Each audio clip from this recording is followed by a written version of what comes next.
gracias. Aminta, buen año. Gracias, señor presidente.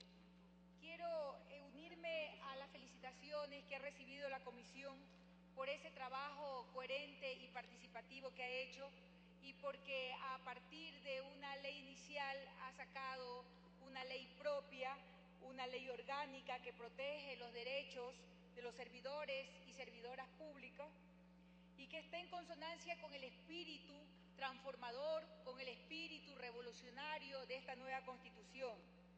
Estos derechos son garantistas y progresistas y sobre todo hace ver al servidor público no como una máquina más, no como un número, sino especialmente como un ser humano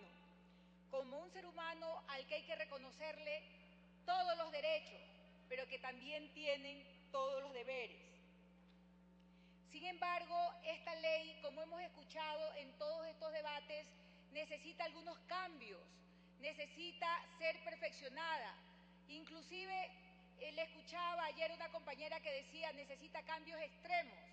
Yo creo que es así para bienestar de todos los miles de servidores públicos ecuatorianos. Son más de 400.000, dicen algunos, otros dicen que son más, no tenemos la cifra exacta. Pero sí quiero señalar que es importante ver que en este trabajo que ha hecho la comisión ya vemos que no va a haber más servidores públicos nombrados a dedo, por compadrazgo o por camiseta política, sino todo funcionario público va a ser nombrado por concurso de oposición y méritos, como debe de ser.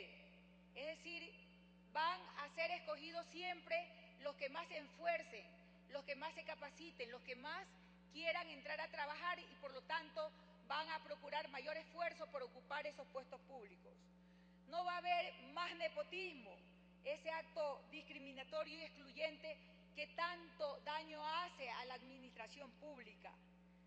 Tampoco no más puestos hereditarios en el sector público, otra vieja conducta de la partidocracia, la cual debe ser desterrada, esta conducta lesiva para siempre de toda institución pública. No más creaciones coyunturales de cargos para favorecer amigos, para favorecer a conocidos. Y es que los gastos de estas creaciones de puestos las terminamos pagando todos los ciudadanos a manera de impuesto. No más sueldos dorados en unas instituciones y sueldos de hambre en otras. La unificación y homologación de las remuneraciones en el sector público va a ser una realidad. El proyecto ha previsto un régimen de ingresos o remuneraciones complementarias basados especialmente en la calidad, en la eficiencia y derivados de la productividad y del rendimiento en el desempeño del puesto. Hay muchos otros artículos muy beneficiosos e importantes, otros que merecen ser cambiados, y yo quisiera hacer algunos aportes que me parecen sumamente importantes y que creo que no han sido dichos. Por ejemplo, en el artículo 30, que establece las licencias con remuneración a las cuales podrán acceder los servidores públicos. En el literal D, faculta al servidor público a extender el permiso cuando las hijas o hijos hayan nacido prematuros o en condiciones de cuidados especiales o con enfermedades degenerativas, terminales, irreversibles o con un grado de discapacidad severa. Para obtener el permiso remunerado por 25 días, dice la ley, el servidor o servidora debe presentar un certificado de un facultativo del Instituto Ecuatoriano de Seguridad Social y a falta de este, por otro facultativo avalado por dicho instituto. De lo que conocemos, el IES no tiene entre sus competencias la de avalar los certificados de otros profesionales médicos. Lo que en la práctica todos los días hacen los médicos del Seguro Social es el canje, es canjear el certificado médico. Esto es, presente un afiliado o afiliada a los servicios médicos o a los dispensarios del IES con el certificado que le ha otorgado el médico particular y lo canjea con el certificado que le da el médico del Instituto Ecuatoriano de Seguridad Social. Por lo tanto, creo que esta frase, debidamente avalado por el Instituto Ecuatoriano de Seguridad Social, debe suprimirse porque no es real, es inexacta. Y el literal D debe quedar hasta donde dice por otro profesional médico. Y en cuanto al artículo 81, el artículo 81 dice que trata sobre el incumplimiento de obligaciones.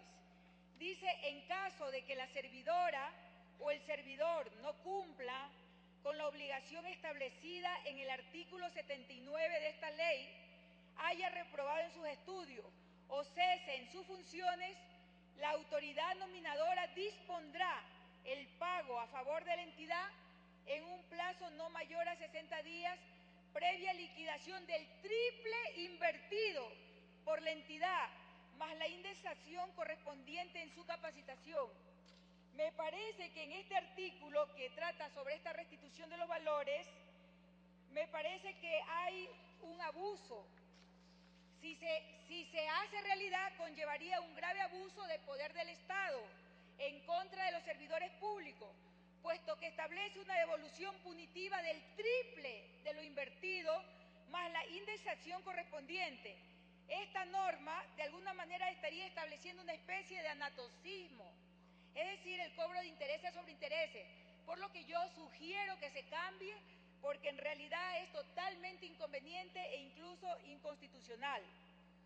Lo justo y ético debería de ser es que el Estado recupere lo invertido, más los intereses legales, por lo que propongo que el artículo 81 rece de la siguiente manera. Artículo 81, incumplimiento de obligaciones. Propongo que diga así: en caso de que la servidora o el servidor no cumplan con la obligación establecida en el artículo 79 de esta ley, haya reprobado en sus estudios o cese en sus funciones, la autoridad nominadora dispondrá el pago a favor de la entidad en un plazo no mayor a 60 días, previa liquidación del valor invertido, por la entidad más los intereses legales. Creo que sería lo justo y conveniente, es decir, la retribución de lo que se ha pagado más los intereses, no el triple de lo invertido.